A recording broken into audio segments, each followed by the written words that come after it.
Rocky was placed into Marshall's EMT care for his wounds. There were no severe injuries, but he was riddled with bruises and minor cuts that stung like as salt water on a paper cut. Medically, he was fine, but the scars that would haunt him forever. Ryder decided on the spot that Rocky should maybe sit out for a few missions, or maybe even take a vacation for a month or two. Skye had given the best report she possibly could, and soon retired to her kennel. As night fell, the rest of the pups made their way to their home havens, wanting to rid of that frightful day. Now it was about 2 a.m, and the cool night had blanketed Adventure Bay. There was one dog, however, who couldn't sleep, and laid awake with questions and confusion. Chase repeatedly paced around his room, head low to the ground as he struggled to make sense of the recent events. He felt responsible for Rocky's trauma, and as leader of the team he should have had some sort of say in the ACG's actions. But none of those tactical dogs even took him seriously, let alone Rocky. Who were they? How long would they be here? Chase stopped walking and picking up his head, staring ahead at his wall. Captain Cyrus had mentioned that they were not from Adventure Bay, but foreigners from somewhere else were coming in. At the moment he had an idea. He turned around and went to one of his storage compartments, pushing aside of pup treat wrappers and an empty bowl. He opened the compartment up to reveal piles of old tech. Most consists of dusty wires and outdated electrical equipment that didn't do the job anymore. But there was something underneath it all that may have just seen one more purpose. After gripping the forgotten wires in his teeth and tossing them out, an old pup pad was finally revealed. The pup pad had recently held by Ryder by many before. As technology advanced, the handwheel would receive updates, or a whole new model itself would be mailed in.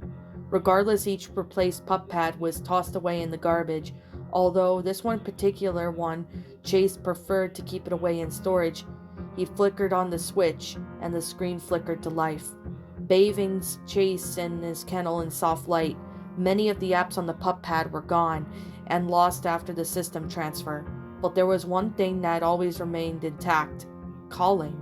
All the contacts were wiped, but you could still contact other locations across the land by entering the exact code, usually a 12-digit number. Chase took a deep breath and selected the feature, and was met with a blank white screen where many contacts would usually list off. Ignoring the vast emptiness of this connected pup pad, Chase moved his paw and selected LNI, call. The abbreviation for Lynn stood for Lookout Identification Number. The puppy took his time inputting each number, and using it as a touchscreen with his paws rather difficult. Every now and then crickets would sound in the night, making his ears flicked up. But when the full ID was typed, Chase activated the call. The pup pad instantly began buzzing away, reawakening its old workings to carry out its new command. His heart began to dip slightly as Chase took another quick peek out of his kennel. As usual, all the other pups were sound asleep. Suddenly, a green light flickered on the pup pad, and the screen had buzzed to life, with a confused husky staring through it. "Who is this?" the dog spoke. "Your number is decommissioned. Why are you calling me?" "Everest, it's me," Chase reassured, then waved his paw in front of the screen. "Chase? I can't see you." Everest tilted her head.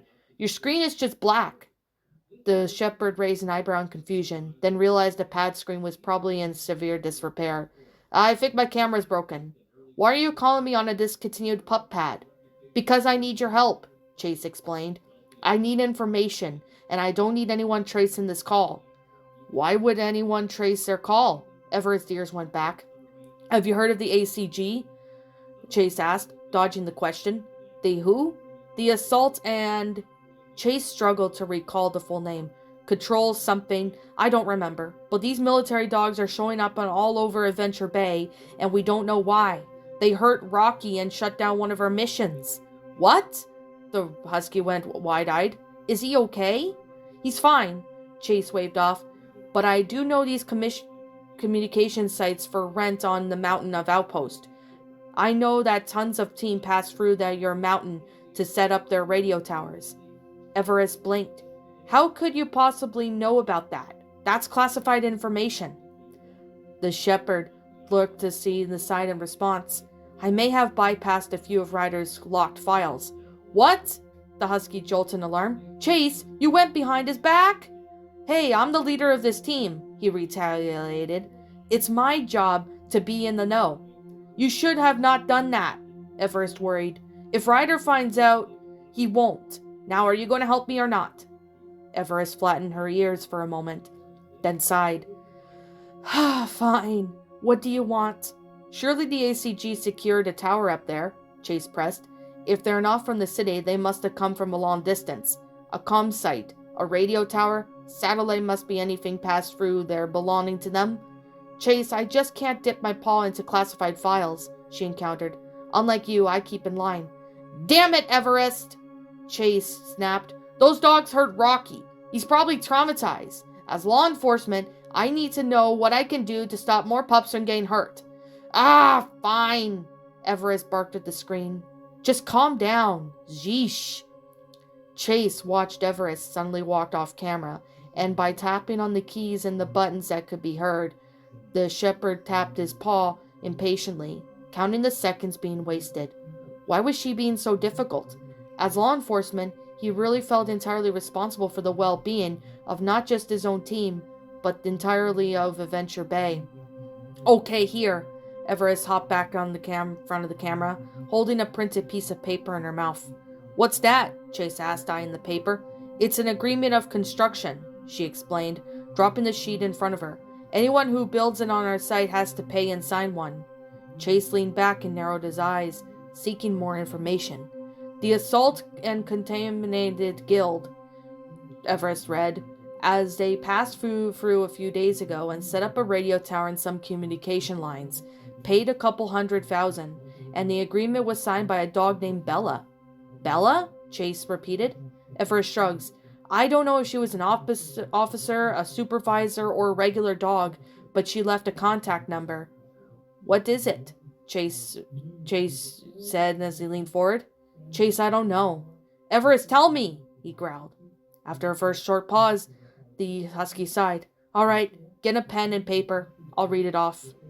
The sun was shining brightly as the moon was banished away to the other side of the planet to make its way for a lovely day. After Chase's intense conversation with Everest, he collected a contact number that would prove to be very useful. He didn't know if Everest was going to get in trouble or not for disclosing such information, but there were more important things in play right now. Chase was casually walking down the side of the walk of Adventure Bay, passing through town. Any dog loved with a good walk, and he always was happy for a good lap or two around the perimeter of the city. But today Chase had a mission, completely without a uniform. Donning his one and only collar and tag, he strolled his way to a pup cafe only a block away. Chase had taken the number and created a new contact on the pup pad, using the only contact number, no name, no photo. He sent a message to the number asking to meet up, and he made a hesitant introduce himself as the Law Enforcement Command of Adventure Bay, and wrote that denying the meetup would have legal consequences. Trying to pull every card possible and land himself with a talk with his Bella, brimming with confidence, Chase rounded the corner to the cafe, now making his way towards the outside tables. He wasn't going directly into the building as he wanted to seem friendly yet stern and not wanted to scare whoever's coming his way. Chase climbed into the pup seat, sitting down as he looked at his table. His eyes briefly studied the napkin dispenser before quickly looking up and around. No one in sight. A great pit bull with a bow tie pushed through the doggy door, walking over to Chase's table. Hi, Chase, he said warmly, with a notepad in his mouth. Can I start with you with a drink? No thanks, I'm waiting for my second. Chase gave his puppy a smile. All right, flag me down if you need anything. The dog then turned and left, leaving Chase alone yet again. Unease was rising in his stomach, a feeling he was unable to ward off. He didn't want his nervousness to show, as in his mind was a good police officer never breaks. Trying to slow his discomfort, he lowered his head and licked his paw clean to clean off any dirt. His heartbeat seemed to die down, although a deep voice told him that he was going too far. After a few minutes passed and Chase successfully cleaned his leg, He wondered if there was enough time to back off. A cream white paw suddenly placed on the table, catching Chase by surprise. Looking forward with sharpened ears, Chase saw before him a bright Labrador retriever with brown eyes, somewhat reminding him of Zuma. She instantly looked Chase up and down. She was no puppy by any means, and significantly larger in size. "Bella?" Chase asked. "Who's that?" The lab tilted her head. Chase shook his head. "I'm meeting a person, Bella, here. Sorry." He waved off the dog with his paw, expecting her to leave. "You know it's dangerous to meet dogs you don't know," she said flatly. "I'm a police officer. I know what I'm doing." The lab leaned forward a little. "But do you really? Do you really know what you're doing?" He tilted his head. "Well, No, you don't," she pressed, coldness rising in her voice. "I could see that you really don't understand anything what's going on, and for your sake it should be kept that way." She leaned further over the table, staring down at Chase with a hardened gaze. For a second, the ACG isn't stupid, and we tend to get notified when a puppy sticks his nose where it doesn't belong. Chase suddenly felt a lot smaller than usual. "What?" "We have orders, puppy," she growled. "We have a routine, a protocol, for our presence is necessary here in Adventure Bay. We have the things we need to take care of here, and you'll find it's a lot healthier for you to stay out of our way." "But we're the Paw Patrol," he protested. "What are you doing in our job? Tell me, Chase, do you know what a biohazard is? What about terrorism, riot control, a strike team? Have you ever held a gun?" Chase felt himself unable to speak. "No, you don't," she finished. "Your job is solving petty conflicts from incompetent people who can't do things themselves. Our purpose here is much more complex and more professional and more adult, and you will stay out of our way, or we will come at you with a lot more than a stern conversation." The retriever gave Chase a warm smile and got up from the table. "And for the record, your little patrol is a joke." Chase watched her walk off as his ears flattened against his head. His tail had retreated underneath him, and in that moment, he wondered if Everest was okay. No doubt those dogs would go hunting for whoever leaked the number, and Chase felt immediate concern for the husky as he may have thrown under the bus. He quickly got up when his tag started ringing, and Marshall's voice came through. "Chase?" The Dalmatian spoke through, panic in his voice. "Are you there?" "What is it?" Chase asked, narrowing his eyes. "Come to the city park as fast as you can," Marshall cried. "Seriously, you need to hurry. It's those dogs again." What's up, my pretties? It's the Lion Queen here.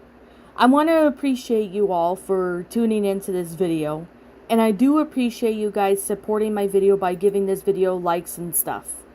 If you really enjoyed this video, be sure to leave a like, comment and subscribe if you're new, ring the bell for notifications to when I upload so that way you guys will get updated for whenever I upload.